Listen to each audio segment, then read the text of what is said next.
Today on our 2001 Toyota Tundra, we'll be installing the Curt T-Connector vehicle wiring harness with 4-pole flat trailer connector, part number C55378.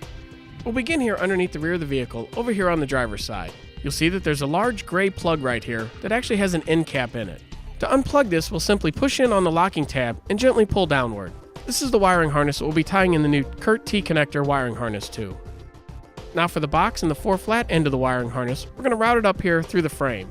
This will allow us to protect the box as well as give us a good flat area to secure the box using the two-sided tape. We'll go ahead and use a little bit of rubbing alcohol to clean the surface first before we attach the two-sided tape to the box,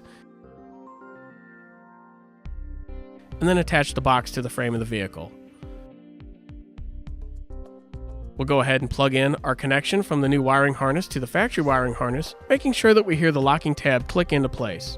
We'll go ahead and use a few zip ties to secure up any excess wiring. Now for the 4-flat, we'll route it down here to the center of the hitch area. We'll then take the cover for the 4-flat, put it on the end of the 4-flat, and then loop it through the safety chain hole on the hitch. Once that goes through, we'll take the end cap and put it back over the end of our 4-flat. This will keep any dirt and debris out of the 4-flat when not in use, as well as securing it to the hitch.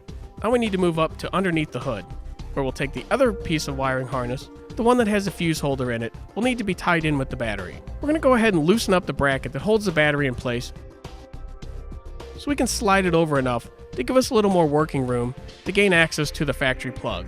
Again, this plug has a cap built into it already to protect it from dirt and debris. We'll simply push in on the locking tab and remove the dust cap. We'll then take the end of our new wiring harness and simply plug it into it, again making sure that the locking tab clicks into place so that the connection is secure. We'll then need to route the other end with the ring terminal up to the positive side of the battery.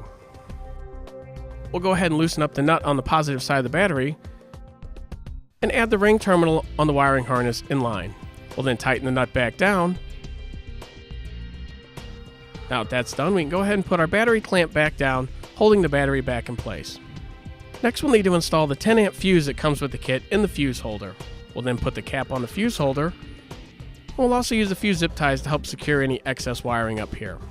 All that's left to do is to run through and make sure that our new 4-flat wiring is working properly. So we'll take our test light here at the rear of the vehicle.